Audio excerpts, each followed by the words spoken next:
Halo, selamat datang di channel Agzi 10. Kali ini kita akan membahas cerita Uzumaki Saruto episode 251 yang berjudul Kematian Boro. Mari kita bahas. Boro hanya tersenyum miring, wajahnya berubah menjadi topeng tekad. Saruto, Bayu, kalian juga akan mati bersamaku, gumamnya, suaranya berubah menjadi gema dari perut bumi. Ucapan itu membuat sekeliling hening sejenak sebelum kembali diserbu suara perang. Lava yang menyelimuti tubuhnya mulai memancar, percikannya melesat ke segala arah, membakar rumput, membuka retakan di tanah, menggoreng udara di sekitarnya sehingga tercipta riak riuh berwarna merah. Setiap tetes lava yang menyentuh tanah meninggalkan jejak panas yang menghitam. Saruto mengangkat pedang Bakudan, kedua tangan mantap menggenggam gagangnya. Pedang itu bergetar mengikuti alunan cakra Rinnejo-Ugan. Ia tahu serangan frontal kemungkinan besar memakan korban buatan sendiri, lava bisa menghantam balikan dan menimbulkan ledakan yang bahkan ia tak bisa kendalikan. Bayu, dengan Rineternal di matanya, menilai sudut paling aman untuk menyergap. Keduanya tahu bahwa Boro bukanlah ancaman yang sepele ketika ia memanfaatkan sisa tenaga biju. Taktik yang salah bisa membuat medan berubah menjadi kuburan bagi siapapun yang berdiri terlalu dekat. Di antara keduanya bergerak gemetar, takut, penasaran, dan juga rasa hormat kepada musuh yang mau menebus dirinya lewat pengorbanan. Ada kilasan kemanusiaan di mata mereka. Boro bukan sekadar tubuh yang mesti dihancurkan, ia juga manusia yang pernah tertimpa takdir buruk. Boro menjerit, suara itu bukan hanya niat untuk melemahkan lawan, tetapi juga pengunci ritual. Langit seolah menunduk, batu-batu kecil terangkat, dan lava yang menyelimutinya menjadi lebih padat, membentuk zirah magma yang membara. Bentuknya berubah menjadi sosok gelap berkabung, dengan ekor-ekor lava menjulur sebagai cambuk yang siap mengoyak. Seketika, bumi di bawah kaki Saruto retak, pecahan panas menyembur ke atas. Saruto melompat mundur, Bakudan hampir saja melepaskan suaranya saat gesekan udara hampir memecahkan konsentrasi. Ia menekankan cakra ke dalam pedangnya, berusaha menahan panas yang mengancam membakar tangan dan tubuhnya. Bayu meletakkan kedua telapak tangannya di tanah, merasakan pulsa bumi. Rineternal menunjukkan jalur-jalur refraksi panas yang dipakai lava untuk memperluas cakupannya. Ia segera merespon, membentuk segel di tanah untuk mendinginkan permukaan sementara, sebuah taktik agar lahar tidak menyebar dengan bebas. Boro tertawa ketika sebagian lava mengenai segel Bayu, uap panas mengepul, namun lava itu tidak sepenuhnya padam.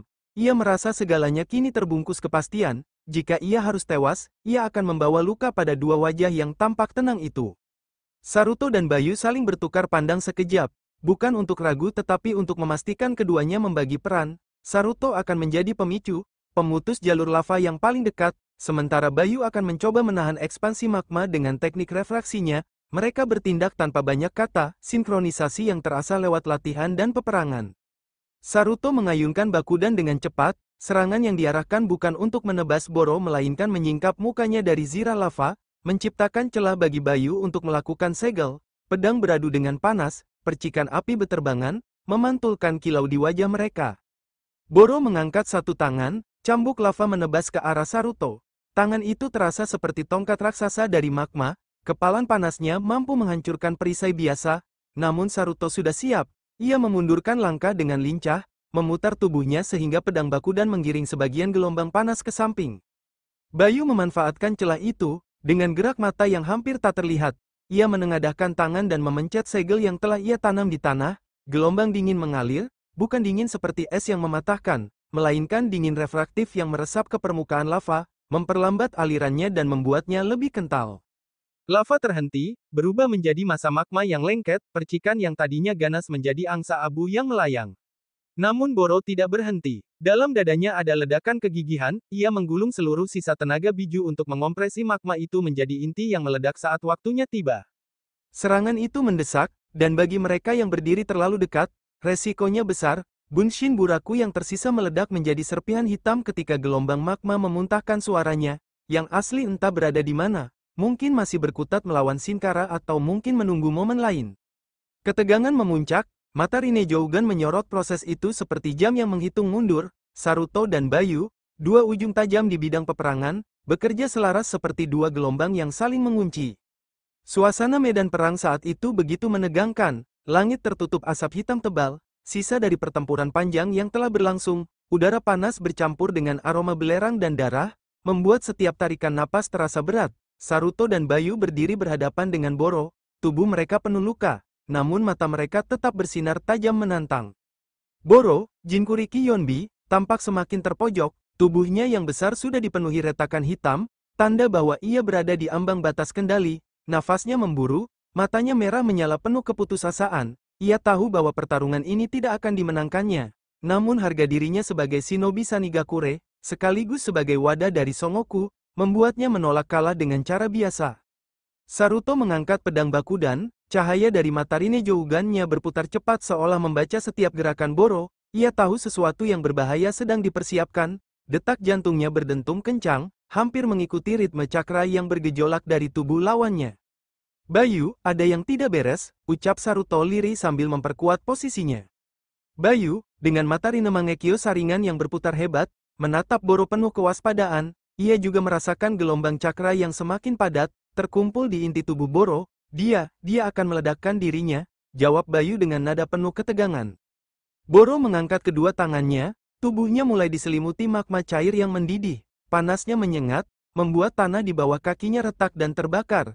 Ia menatap Saruto dan Bayu dengan senyum penuh kegilaan, darah menetes dari sudut bibirnya.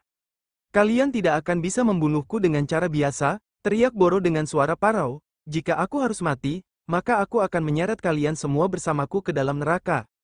Tiba-tiba, tubuh Boro mulai memerah seperti bara api, magma dari dalam tanah merespons amukan cakra Yonbi, keluar bergejolak seperti tsunami panas, suara gemuruh terdengar, seakan gunung berapi baru saja meletus di tengah medan perang.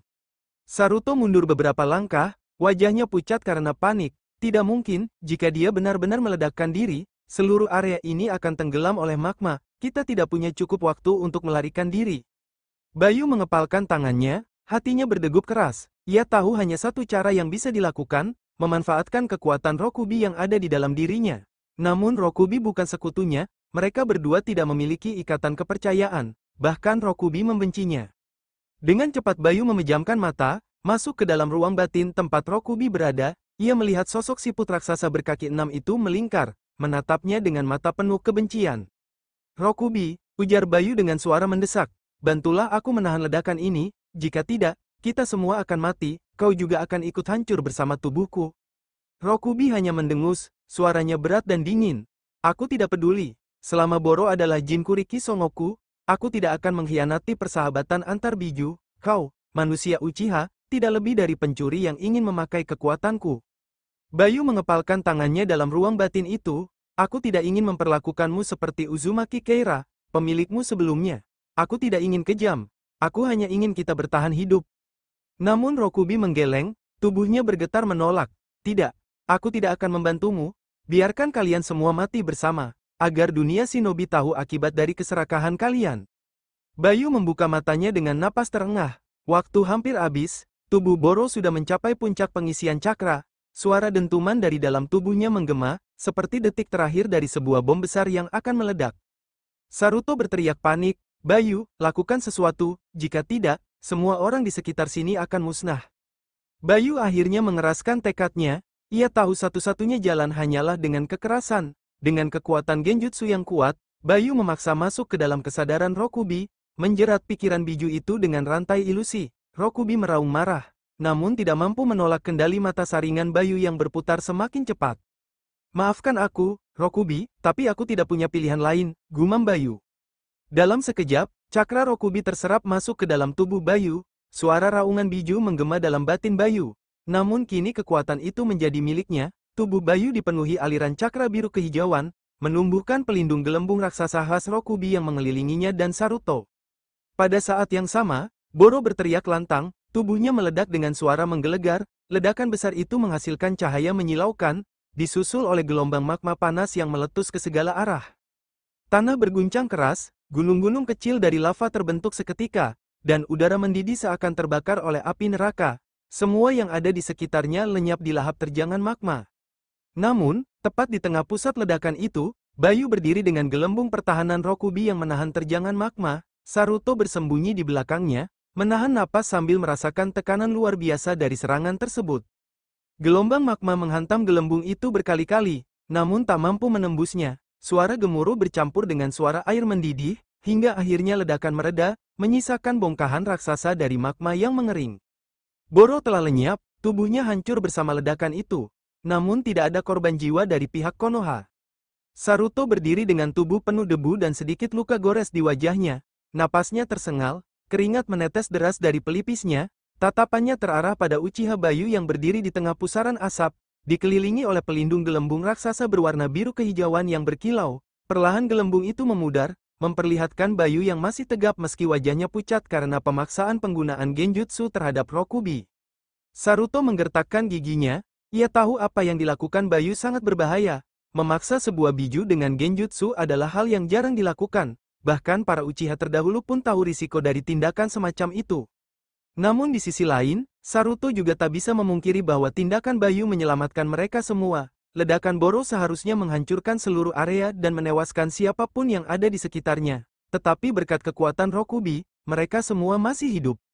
Bayu berdiri tegak, napasnya berat, mata Rine Mangekyo saringannya perlahan kembali berputar. Namun kali ini tidak sekuat sebelumnya. Ia menatap Saruto dengan tatapan yang dingin namun lelah. Kita berhasil bertahan, ucapnya lirih, suaranya serak seperti abis berteriak terlalu lama. Saruto mengangguk, meski hatinya penuh kegelisahan. Bayu, kau benar-benar memaksakan dirimu, kau menggunakan cakra Rokubi. Bayu menunduk sebentar, lalu menatap Saruto dengan mata merah menyala. Aku tahu risikonya, Saruto, Rokubi aku genjutsu dan aku paksa tunduk padaku. Saruto tidak menjawab, hanya mengepalkan tangannya. Ia tahu Bayu tidak salah, namun ada rasa cemas yang mendalam. Di sisi lain, Uzumaki Mirza yang menyaksikan kehancuran Boro menggenggam tangannya begitu erat hingga tulang-tulangnya berderak, matanya berkilat penuh amarah, wajahnya memerah menahan gejolak emosi. Ia tidak bisa menerima kenyataan bahwa Boro, sekutunya sekaligus Jinchuriki Yonbi, telah tewas di tangan Shinobi Konoha. Boro, desisnya lirih, matanya mulai berkaca-kaca, namun segera berubah menjadi sorot kebencian yang tajam. Kalian pantas mati. Shinobi Konoha tidak akan kuampuni, teriaknya lantang, suaranya menggema memenuhi medan perang. Saruto segera menoleh ke arah Mirza, ia bisa merasakan gelombang cakra yang begitu besar terpancar dari tubuhnya. Aura merah samar mulai muncul, melingkupi tubuh Mirza. Bayu yang sudah lelah pun mendongak, tatapannya langsung mengunci pada Mirza. Ia bisa merasakan kekuatan luar biasa yang mulai bangkit dari tubuh lawan itu. Saruto, jangan remehkan dia. Saruto mengangguk cepat, mengambil sikap waspada. Aku tahu, jangan lengah.